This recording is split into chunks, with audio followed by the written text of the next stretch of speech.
Hello everyone, welcome to Dark Fae Tarot. You are joining me for an impromptu first impressions video. I picked up a couple of new decks from the post office yesterday. They'd arrived. These are decks that I've been kind of like looking for a long time, as in wanting to purchase. And there were some good deals recently in the sales, and I was like, okay, now is the time, I'll save a few euros. So indeed, the deck that I'm going to show you is Oracle of the Roses by Cheralyndarcey. I did do already an unboxing last night, a video, and I have to say there wasn't something right about it, so I'm redoing it. So we're not going to do the whole plastic affair, but this is the first impressions. So I love Cheralyndarcey's work. Oh, sorry, before I forget, this is a rockpool deck, 44 cards, vintage botanical artwork, and it retails, I think, 15 euros. Something like that, and I got it for like 11 euros or something. So yeah, now straight off the bat, I just want to say I love Cheralyndarcey's work.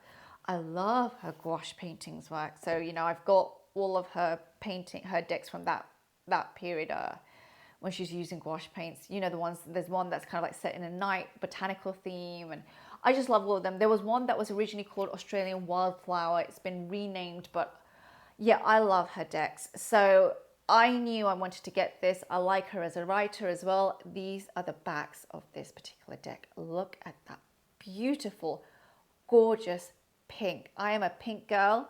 I put pink on my lips today in honor of this deck. I am a pink girl. I love pink, and look at that bling. Wow. So yeah, I was chatting to Phyllis because I know she bought this deck. And I was like, I wanted to buy this deck. And then I went and looked it up, and it was on sale. And she was like, I'm getting it.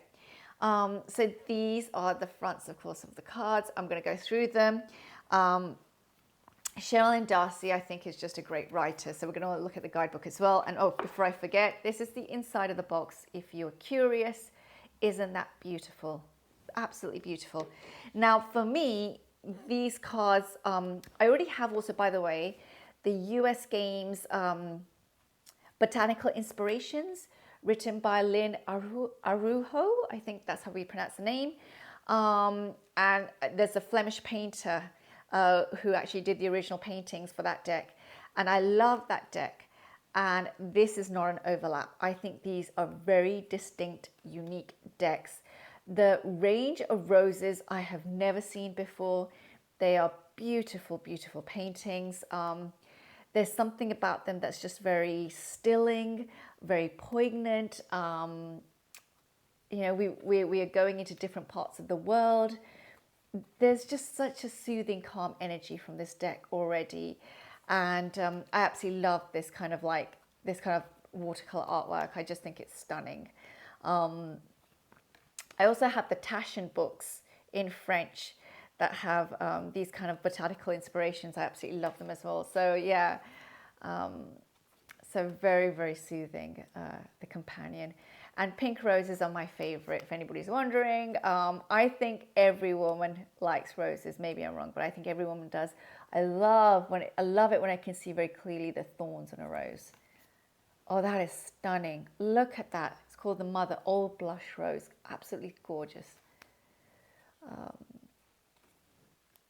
And, like many, my mother also liked having roses in her garden. So that sweet smell, that you get that pungent sweet smell. And when the wind comes, it's just beautiful. And it's bringing back a lot of memories, actually. So do you have this deck? If you do, how do you use it? I can think of already pairings that I want to put with this deck. I know plenty of decks that will go with this one. There is a mellowness to this. It's a very simple, mellow deck, soothing, but yet it has a bit of that, that thorniness of rose. It has that feeling of,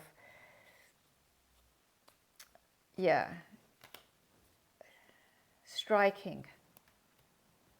So the deck has, for me personally, a lot of personality. And if you're someone that loves roses, I would definitely recommend this deck. There's something very, very healing and calming from these images alone. And we're going to look at the guidebook in a moment, because I do know that I like Cheralyndarcey's guidebook. She does a very, very good job. And the gilding on this deck is... So the card field, by the way, this is a rock pool deck. The card field, I do have to be honest with you, it's a bit cardboardy. That is something I did notice, but I'm fine with it. I think it's sturdy, it will hold up. I'm not a riffle shuffler, so it will hold up fine. I think the one thing that I'm a bit wary of is that the gilding might go after a bit, but you know, such is life, such is what it is to use a beautiful deck like this. Okay, so now that you've seen them all, let's give them a bit of a shuffle and pull out a card so that we can have a look at what is that. Yeah, let's have a look. I mean, I do have to say, I'm just looking at the backs right now, and I do see some imperfections. So, and I think that's already from slight shuffling. So I'm going to have to say, I don't think the gilding's going to hold up. From already some shuffling, we can see there is a little bit of wear on this. So yeah, but you know, I'm happy with the deck. I understand it. And let's pull out a deck. It says, The Innovator number 42. Let's read The Innovator. Husia Beauty Rose. And it's from the section called Modern Garden Rose. So there are different sections. Okay. Number 42.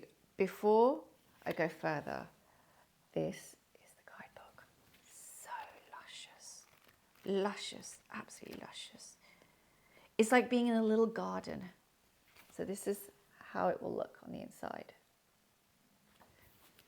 Okay, I'm going to read it because I really like Cheralyndarcey's writing. Okay, it says, The Innovator, Husia Beauty Rose, Oracle Meaning. Action needs to be undertaken now before the plans of others take over. Be careful with your ideas and who you trust, as you do have something special to work on, and that opportunity needs to be protected. Look closely before you leap, but a new clarity will help resolve any clouded facets soon.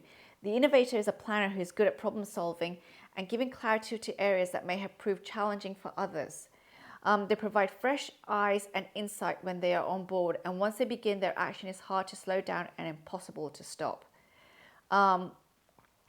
Ethnobotanical archetype exploration, basically a journal prompt.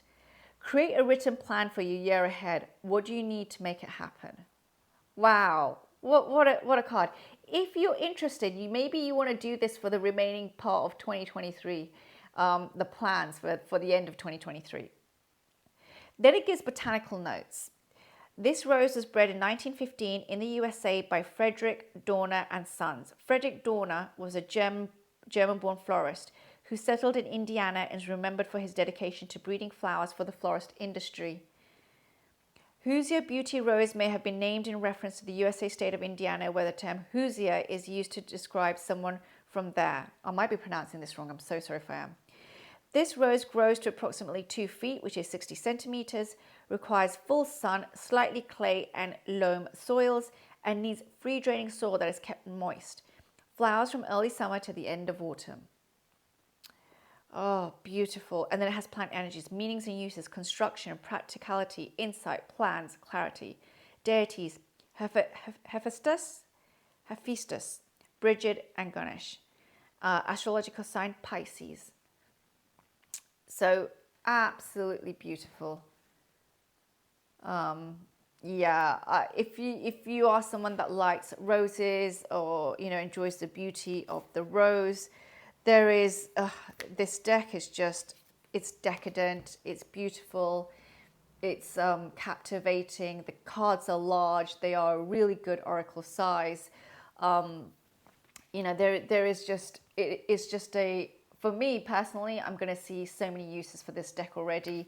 I'm just thinking I should get a backup of this deck. No, I don't need to get a backup, not right now anyway. But it's one of those decks I can see going with so much.